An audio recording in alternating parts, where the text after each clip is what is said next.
Olá, vamos para mais uma aula. Antes de qualquer coisa, né, é importante que vocês estejam, na verdade, né, no lugar de estudo de vocês, tá bom? É importante que vocês tenham um lugar adequado, né, um lugar silencioso, um lugar calmo, né, para vocês conseguirem se concentrar melhor, tá? Inclusive, é importante que o material didático esteja perto de vocês, tá bom?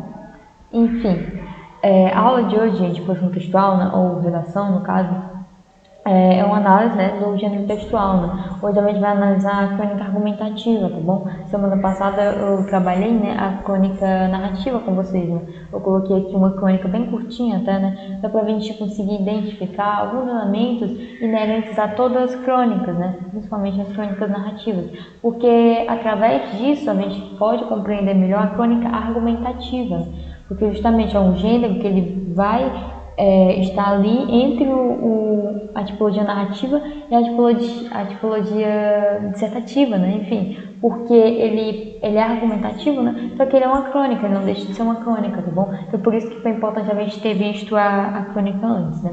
E agora a gente vai ler, né, essa crônica agora, uma crônica argumentativa, tá bom? Ela é um pouquinho mais extensa, né, do que a passada, tá? Mas dá certo a gente acompanhar, tá bom? Aí depois eu coloquei só um exercíciozinho para a gente conseguir fixar melhor, né? Então, durante a leitura aqui, é importante que vocês já façam as observações de vocês, né, sobre as características da crônica, que a gente já estudou, que vocês conseguem encontrar aqui, tá bom? Então, enquanto eu vou lendo, vocês podem ir anotando, né, alguma observação, tá? Vocês forem identificando nessa crônica, ok? Então, vamos lá, né? Quanto nós merecemos?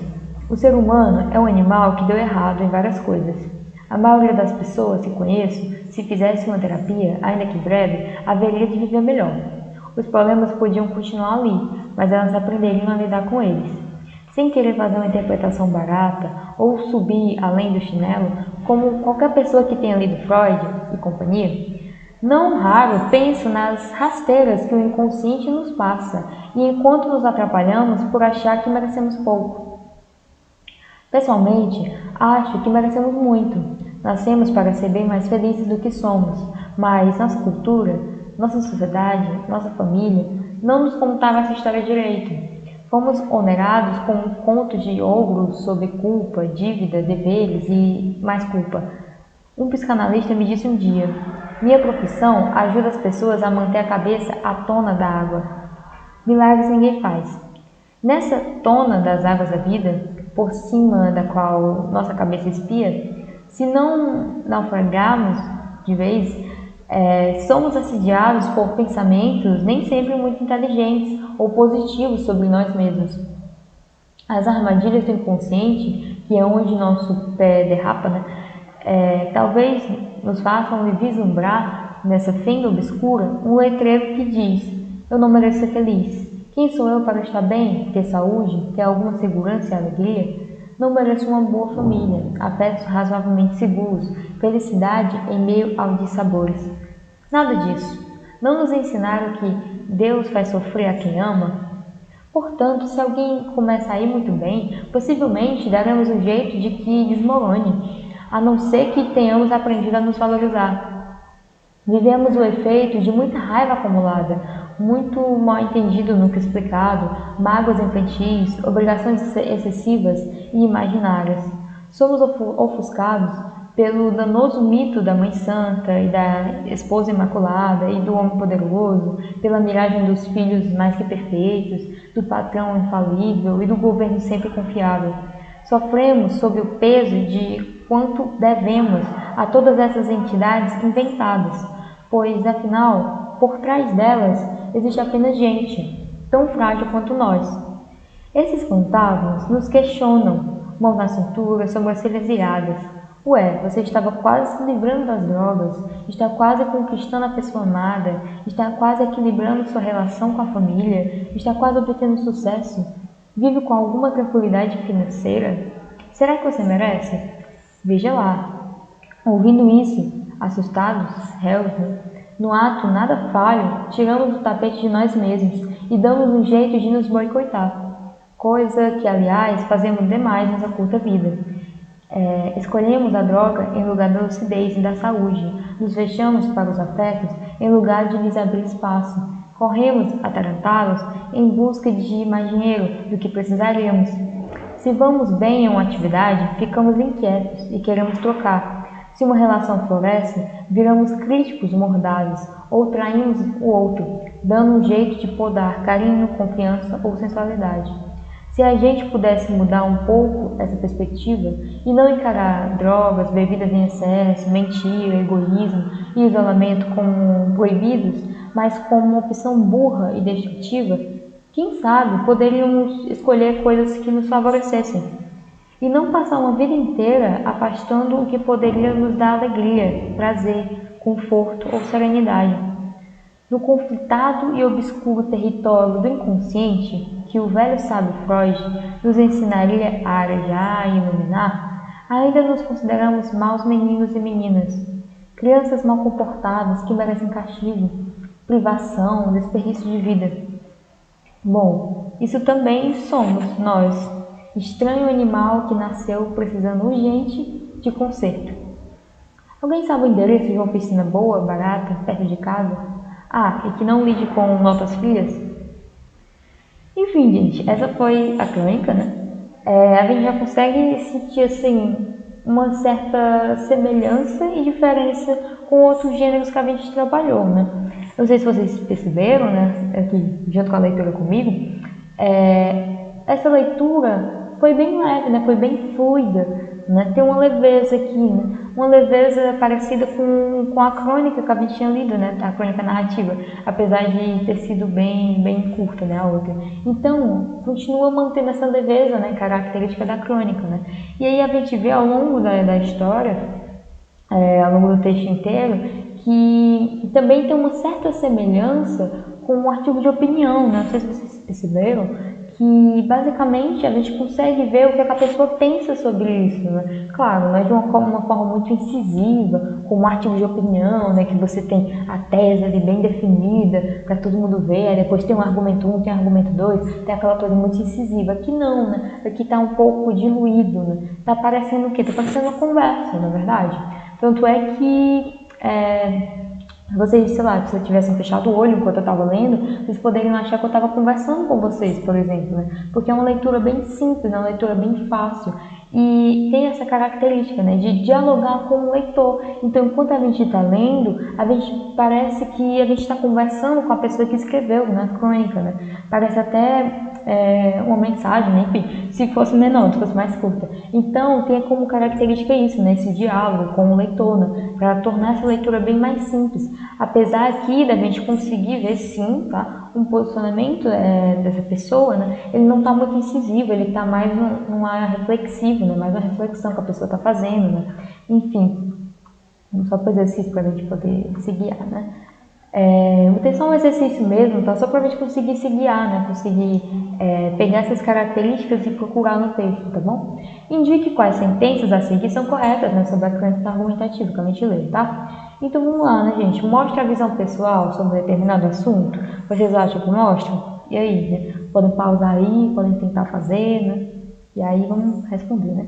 Enfim, é justamente o que eu tinha dito, né?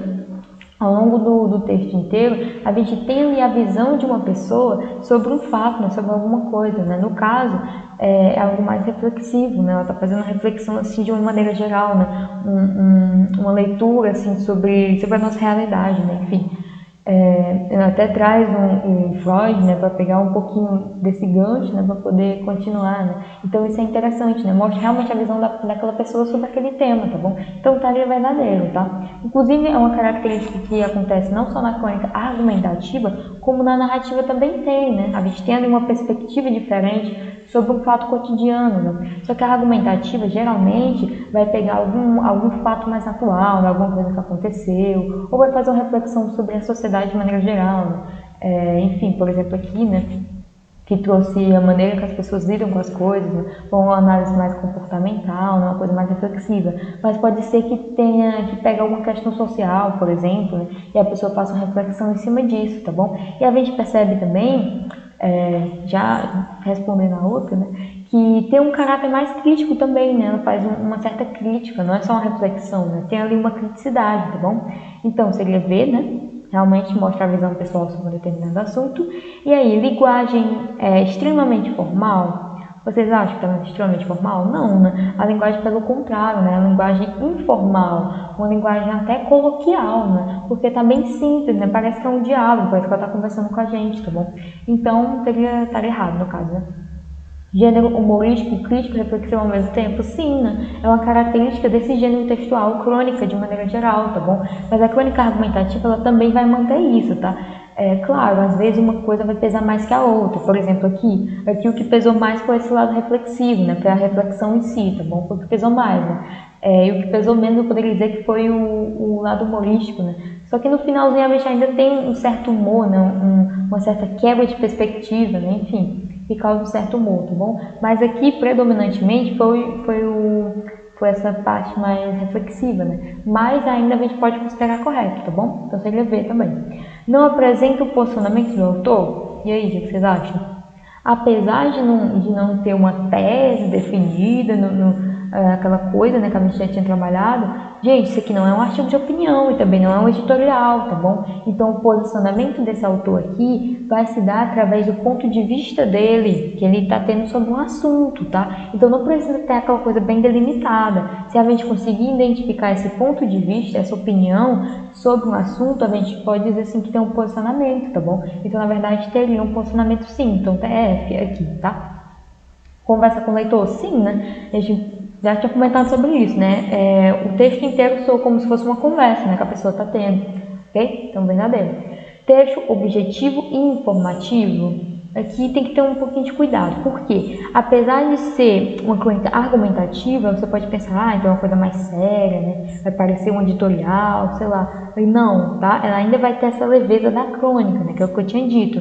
E o texto, gente, não é informativo, tá bom? Texto informativo é aquele texto que tem um objetivo, passar informação, né? Que são textos expositivos, na verdade, como por exemplo, uma notícia, né? Que tem um objetivo de noticiar algo, no objetivo de passar informação, tá bom? Aqui não, tá?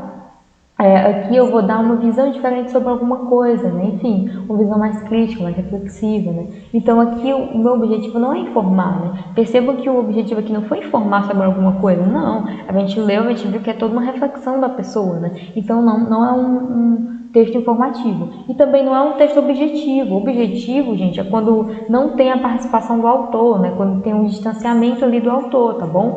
Então, isso realmente seria como se fosse uma notícia, né? E aqui não, pelo contrário, a gente tem a visão do autor, ou seja, é um texto extremamente subjetivo, tá bom? Subjetivo, quando tem a visão do autor. Objetivo, quando não tem, quando tem um distanciamento, tá bom? Então, aqui estaria falso também. Relato de acontecimentos corriqueiros ou inusitados, às vezes retirados do noticiário jornalístico. Gente, tá certo, né? Isso seria o que mais resumiria, assim, uma crônica argumentativa, na verdade, né? Por quê? Porque ela vai pegar ali algum acontecimento corriqueiro, né? Uma coisa do cotidiano, ou às vezes pode ser uma reflexão sobre algo, né? Uma coisa mais ampla, né? Como a gente viu aqui, tá bom? Ou então, às vezes, pode pegar alguma coisa do noticiário, né? Como assim? Alguma notícia do momento, algum assunto que tá polêmico, algum assunto que tá em alta, tá bom? Que é como se fosse um comentário, né? A pessoa vai pegar esse assunto e vai fazer um comentário, né? Sobre o ponto de vista dela, tá bom? E aí a gente vai conseguir identificar o posicionamento dessa pessoa só através do ponto de vista dela, né? Sem ela precisar ser tão incisiva. Só que aqui ainda vai ter uma certa argumentação, tá bom? Por isso que a gente chama de crônica argumentativa. Ó. Se a gente ver aqui, por exemplo, deixa eu pegar um parágrafo bom. Pronto, esse aqui, por exemplo, vivemos o efeito de muita raiva acumulada, muito mal entendido no que explicado, mágoas infantis, obrigações excessivas e imaginárias, somos ofuscados pelo danoso mito, aí ela cita aqui. Então aqui, gente, ela está argumentando, tá bom? Aqui seria um exemplo de argumentação, tá? Claro, é uma argumentação um pouco diferente da argumentação do editorial, do artigo de opinião, por exemplo, né, que lá é uma coisa mais objetiva. Aqui não, né? Aqui, ó, ela está trazendo exemplos, né? Está elencando aqui situações, enfim, mas ainda não deixa de ser uma argumentação, tá? Ela está usando isso para poder concordar com a tese dela, né? Que seria o posicionamento dela, né? E qual é o posicionamento? O posicionamento que as pessoas são problemáticas, né? As pessoas, elas não conseguem ver o merecimento nas coisas, né? Enfim, inclusive o título, ele também conversa com isso, não? Quanto nós merecemos, né? Então, o tempo todo é uma reflexão, mas puxando porque pensa, né? Porque pelo ponto de vista da pessoa, tá bom? Enfim, Enfim, gente, então ficaria assim, né? V, F, V, F, V, F, V, olha, eu fiz alternada. Enfim, né? Fica assim, né? Alternado, por algum motivo eu fiz alternado. E é isso, né? Eu espero que vocês tenham entendido, tá bom? Se vocês tiverem alguma dúvida, vocês podem rever essa aula, né? Podem rever a outra aula que eu falo das crônicas, ou pode rever qualquer outra aula, né? Falando da escola. Enfim, acesse o site, né? Para ter acesso às informações que estão lá e a agenda digital também, tá bom? Para vocês acompanharem os exercícios. E até a próxima aula.